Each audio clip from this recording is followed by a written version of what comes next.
하나님 말씀은 베드로후서 3장 18절 말씀입니다. 우리 한 절의 말씀을 같이 함께 말씀을 봉독합니다. 오직 우리 주 곧 구주 예수 그리스도의 은혜와 그를 아는 지식에서 자라가라. 영광이 이제와 영원한 날까지 그에게 있을지어다. 아멘. 살아계신 하나님 말씀입니다. 어떤 일을 시작하거나 새로운 일을 하게 될 때 우리는 그냥 무조건 시작하는 게 아닙니다. 시작하기 전에 기본적으로 알아야 할 지식과 해야 할 일들이 있다는 것이죠. 여행을 떠날 때도 보면 떠나기 전에 숙소 예약 등 준비해야 할 사항이 참 많다는 것이죠. 학교를 입학해도 그냥 학교만 잘 다니면 되는 것 아닙니다. 학교 시스템이 어떻게 되는지, 장학제도는 어떻게 되고 몇 학점을 이수해야 졸업할 수 있는지 등등 학업을 시작하면서 알아야 할 것들이 참 많다는 것이죠. 새로운 직장은 어떻습니까? 신입사원으로 들어가면 회사에 대한 이해도와 소속감을 높이기 위해서 오리엔테이션을 진행하죠. 회사의 비전, 문화, 규정, 복리후생, 보안 등 기본적으로 알아야 할 사항들을 우리가 알고 배우게 됩니다.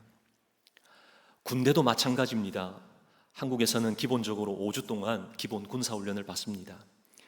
기본 군사훈련 가운데 제일 먼저 배우는 것이 바로 군대는 계급사회이기에 경례부터 배운다는 것이죠. 그러고 나면 군인으로서 갖추어야 할 기본적인 소양, 그리고 사격, 행군, 제식, 전술 이런 것들을 배우게 된다는 것이죠. 이처럼 우리가 어떤 일을 시작하거나 새로운 일을 하게 될 때 기본적으로 알아야 하는 그런 지식들, 또 그리고 해야 할 일들을 알고 배워야 한다는 겁니다. 예수님을 믿는 성도인 우리도 마찬가지입니다. 무작정 믿으면 되고 열심히만 하면 되는 것 아니라는 것이죠. 그러면 기본적으로 어떤 지식을 가지고 있어야 한다는 겁니까? 예수 믿는 사람으로서 가장 먼저 해야 할 일은 어떤 겁니까? 오늘 말씀 베드로후서 3장 18절 말씀을 보면 우리에게 뭐라고 말씀합니까? 오직 우리 주 곧 구주 예수 그리스도의 은혜와 그를 아는 지식에서 자라가라. 아멘. 크리스천으로 가져야 하고 알아야 할 기본에 대해서 우리에게 분명히 말씀해 주는 것이죠. 예수님의 은혜 안에서, 그리고 예수님을 아는 지식에서 자라가라는 겁니다.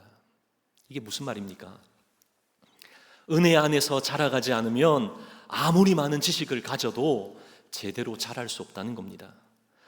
은혜라는 자양분을 통해 우리는 예수님의 은혜 안에서 예수님을 제대로 아는 지식에서 자라가게 된다, 그건 말씀하시는 것이죠.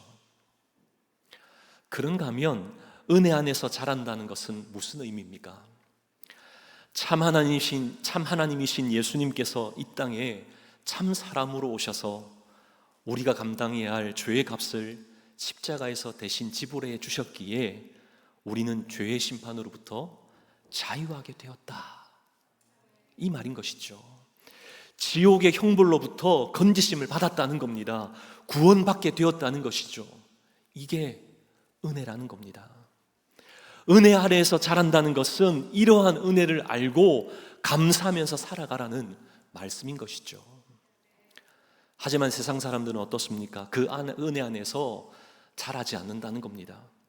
왜냐하면 세상 사람들은 은혜를 은혜로 보지 않기 때문이죠. 오히려 자격을 따지면서 받을만 하기에 받았고 누릴만 하기에 누린다라고 당연하고 마땅한 것으로 여긴다는 겁니다. 그러나 우리는 너무나 잘 알고 있지 않습니까? 오늘 우리가 살아 숨쉬는 것도 하나님의 은혜인 줄 믿습니다. 어느 것 하나도 우리가 받을 만해서 자격이 있어서 누리고 가진 것 아니라는 것이죠. 단 한 가지도 없습니다. 그러기에 우리는 은혜를 은혜로 알고 감사하면서 그 은혜 아래에서 자라야 한다는 겁니다. 은혜 안에서 자랄 때 우리는 겸손한 마음으로 다른 사람들을 섬길 수 있는 것이죠. 은혜 안에서 자랄 때 우리의 성격이 달라지고 성품이 달라지고 행동이 달라지고 삶이 달라지고 미래가 달라지는 줄 믿습니다. 그런가 하면 그를 아는 지식에서 자라가라, 우리에게 이렇게 말씀하실 때 그를 아는, 이 안다라고 하는 이 단어는 단순히 그냥 안다 이런 의미가 아니라는 것이죠. 원어로 그 의미를 살펴보면 이것은 보고 듣고 경험함으로써 얻어지는 체험적인 지식이라는 겁니다. 우리가 흔히 그 사람을 안다, 우리 이렇게 표현하잖아요. 그 사람에 대해 아는 것, 그건 말하는 것 아닙니다. 오랜 기간을 통해 그 사람의 마음과 생각을, 그리고 그 사람의 인격을 신뢰하게 될 때 갖는 바로 알미라는 것이죠. 들어서 하는 지식이나 그런가 보다 하는 알미 아니라 우리가 직접 체험하고 아는 지식이라는 겁니다. 제가 어느 날 성경 공부를 하면서 이런 질문을 한 적이 있습니다. 만약 여러분이 결혼을 하지 않았다면 여러분은 어떤 여자와 또 그리고 어떤 남자와 결혼하겠습니까? 제가 이렇게 물으면서 세 가지 질문을 드렸습니다. 1번 멋지고 잘생긴 남자, 여자. 2번 학벌이 좋고 성공한 남자, 여자. 세 번째는요, 착하고 선한 남자, 여자. 여러분 몇 번을 선택하시겠습니까? 근데 갑자기 어떤 성도님께서 이렇게 대답하시는 겁니다. 목사님, 저 결혼 안 할래요. 이 대답을 듣는 순간 모두가 다 웃었습니다. 왜냐하면 이 웃음에는 웃겨서 웃는 웃음이 아니라 공감의 웃음이었기 때문이죠. 모두가 다 결혼했기에 결혼 생활이 뭔지를 알기에 이렇게 한 말이라는 것, 안다는 것이죠. 안다라고 하는 것이 바로 이런 개념입니다. 지식적으로 알고 표면적으로 알고 배워서 아는 것이 아니라 직접 경험해보고 체득한 알미라는 것이죠. 우리도 하나님을 이렇게 알아야 한다는 겁니다. 그냥 지금까지 들어왔던 말씀, 성경 공부를 통해서 배우게 된 지식적으로 아는 하나님이 아니라 인격적인 교제를 통해서 관계 속에서 체험한 하나님이어야 한다는 것이죠. 그렇다고 한다면 우리가 크리스찬으로서 기본적으로 알아야 하는 이 알미라는 게 무엇입니까? 하나님과의 인격적인 관계에서 체험적으로 알아야 하는 이 지식이라는 게 어떤 겁니까? 오늘 두 가지로 함께 좀 살펴보기를 원합니다. 첫째로, 오직 예수님을 통해서 구원이 있다는 것을 우리는 알아야 한다는 겁니다. 요한복음 3장 16절에서 18절 말씀이죠. 우리 같이 함께 말씀을 봉독할까요? 함께 봉독합니다. 하나님이 세상을 이처럼 사랑하사 독생자를 주셨으니 이는 그를 믿는 자마다 멸망하지 않고 영생을 얻게 하려 하심이라.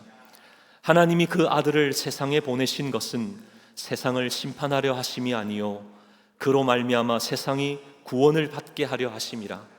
그를 믿는 자는 심판을 받지 아니하는 것이요 믿지 아니하는 자는 하나님의 독생자의 이름을 믿지 아니하므로 벌써 심판을 받은 것이니라. 아멘. 예수님을 믿는 자마다 멸망치 않고 영생을 얻는다. 우리 분명히 말씀합니다. 그러기에 하나님께서 예수님을 이 땅에 보내신 것이 우리를 심판하기 위해서가 아니라 구원하기 위해서 오셨다. 이 사실을 확실히 믿어야 된다는 겁니다. 그럼에도 사람들은 예수님을 믿으면 천국 간다라고 하는 이 말을 이해할 수가 없기에 믿을 수 없다, 이렇게 말한다는 겁니다. 근데 여러분, 구원은 이해의 차원이 아니라 믿음의 차원입니다. 아무리 구원에 대해서 이해하려고 해도 이해할 수가 없다는 것이죠. 지금 우리가 살고 있는 이 지구는 정확하게 23.5도가 기울어진 상태에서 태초부터 지금까지 단 1mm도 어긋남 없이, 오차 없이 정확하게 태양 주위를 돌고 있습니다. 그리고 여러분, 이 엄청난 무게의 이 지구가 우주에 떠 있다는 사실입니다. 여러분, 이 사실들이 이해가 됩니까? 우리가 자주 사용하는 핸드폰이나 자동차는 어떻습니까? 여러분이 작동하는 원리를 다 알고 이해해서 통화하거나 여러분 운전하십니까? 그렇지 않죠. 우리의 구원도 마찬가지라는 겁니다. 구원도 이해서가 아니라 믿어지게 해주시면 믿고 누리는 겁니다. 예수 믿으면 천국 간다라고 하는 이 복음을 그냥 믿게 해주시면 받아들이고 믿으면 되는 것이죠. 하지만 사람들은 이해가 안 된다고 안 받아들이고 안 믿으려고 한다는 겁니다. 성경은 이런 모습을 가진 사람들을 향해서 뭐라고 말씀합니까? 마가복음 1장 15절, 요한복음 14장 1절, 사도행전 16장 31절 이 말씀들을 보면 복음을 믿으라, 하나님을 믿으니 또 나를 믿으라, 주 예수를 믿으라 분명히 말씀하신다는 것이죠. 이해하라고 우리에게 말씀하시지 않고 뭐라고 말씀하신다고요? 믿으라. 믿으시기를 바랍니다. 믿을 때 예수님을 믿음으로 얻는 구원이 창조주 하나님이 주신 최고의 선물이고 은혜인 줄 깨닫게 되는 줄 믿습니다. 둘째로 우리가 하나님과의 인격적인 관계를 통해서 체험적으로 알아야 할 지식은 무엇입니까? 오직 예수님을 통해서 우리의 삶에 회복과 평강이 있다는 것을 알아야 한다는 것이죠. 누가복음 4장 18절 말씀입니다. 우리 같이 한번 봉독할까요? 주의 성령이 내게 임하셨으니 이는 가난한 자에게 복음을 전하게 하시려고 내게 기름을 부으시고 나를 보내사 포로된 자에게 자유를, 눈먼 자에게 다시 보게 함을 전파하며 눌린 자를 자유롭게 하고. 아멘. 예수님이 이 땅에 오셔서 우리에게 구원만을 주신 게 아니라는 겁니다. 자유도, 치유도, 회복도, 평강도, 은혜도 주셨다라고 분명히 말씀하시죠. 그러게 우리는 이 말씀을 알고 믿기만 하면 우리의 육신뿐만 아니라 우리의 마음과 영혼까지도 치유와 회복과 평강의 역사가 우리 가운데 일어나는 줄 믿습니다. 그런가 하면 우리는 이렇게 예수님이 나의 구원자시고 우리에게 자유와 치유와 회복, 평강을 주시는 분이시다 이것만 알고 믿으면 되는 겁니까? 그러면 다 되고 다 끝나는 겁니까? 그렇지 않습니다. 그냥 그렇게 끝내서는 안 된다는 것이죠. 한 걸음 더 나가야 된다는 겁니다. 구원이 오직 예수님을 통해서 얻게 된다는 것을 알고 믿으면, 예수님을 통해서 우리에게 회복과 평강이 있다는 것 안다면 우리는 그냥 안주하거나 가만히 있어서는 안 된다는 겁니다. 이제는 나가서 예수님을 전해야 한다는 것이죠. 디모데후서 4장 2절 말씀입니다. 우리 같이 한 말씀 봉독할까요? 너는 말씀을 전파하라. 때를 얻든지 못 얻든지 항상 힘쓰라. 범사에 오래 참음과 가르침으로 경책하며 경계하며 권하라. 아멘. 우리의 구원자이신 예수님을 때를 얻든지 얻지 못하든지 상관없이 전파하라. 이 명령에 우리는 항상 힘써야 한다는 겁니다. 좋은 소식, 복음은 무조건 전해야 한다는 것이죠. 또한 로마서 10장 14절 15절 말씀을 보면 전하는 자가 없으면 듣지 못하는 일을 어찌 믿고 어찌 듣고 어찌 전파하겠느냐. 우리 분명히 말씀하시잖아요. 그러게 우리는 전하는 자로서의 삶을 살아야 한다는 겁니다. 근데 간혹 보면 예수님을 전하는 데 있어서 좀 망설이고 주저하는 분들이 계시더라고요. 왜 그렇겠습니까? 그 이유는 그런 것이 좀 부끄럽기 때문이죠. 누가복음 9장 26절 말씀입니다. 우리 부끄러워하는 그런 사람들을 향해서 우리 주님 뭐라고 말씀하셨습니까? 우리 함께 봉독합니다. 누구든지 나와 내 말을 부끄러워하면 인자도 자기와 아버지와 거룩한 천사들의 영광으로 올 때에 그 사람을 부끄러워하리라. 아멘. 참 무서운 경고의 말씀 아닙니까? 너가 부끄러워하면 나도 부끄러워하겠다. 우리 주님 말씀하십니다. 우리는 이 말씀을 떠올리고 기억하면서 사람들 앞에서 주님을 전하는데 결코 주저하거나 부끄러워해서는 안 된다는 것이죠. 어느 곳에 있든지 우리는 주님을 인정하고 높고 위대하신 주님을 전해야 하는 줄 믿습니다. 그러기 위해서 우리 성도님들께 한 가지를 제안하고자 합니다.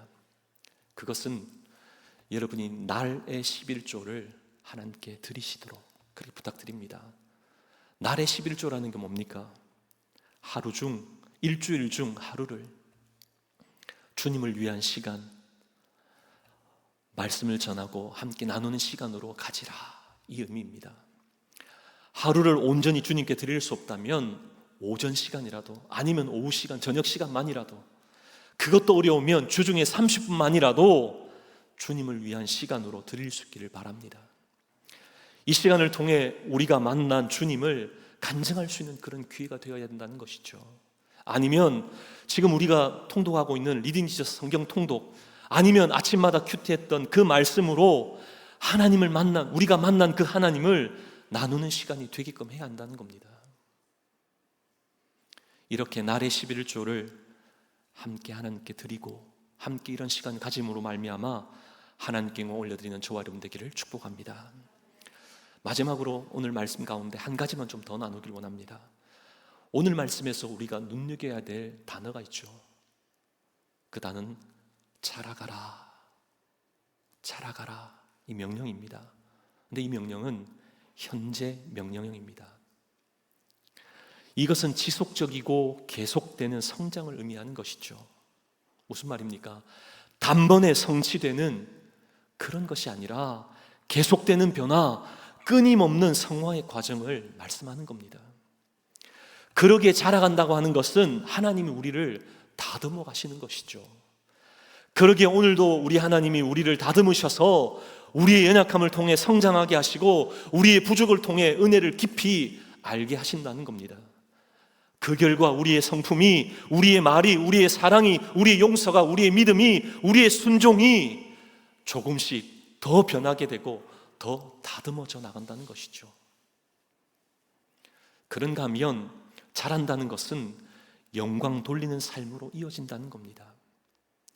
그러게 베드로는 오늘 말씀에서 영광이 이제와 영원한 날까지 그에게 있을지어다, 이 말씀으로 베드로의 말씀 마무리하는 것이죠. 이렇게 선포하고 있다는 겁니다.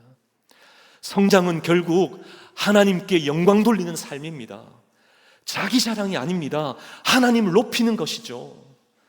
그러게 우리가 자랄수록 하나님은 더 크게 드러나고 우리의 사랑이 더해질수록 우리의 삶 속에 예수 그리스도의 영광이 더욱 빛나게 되는 겁니다.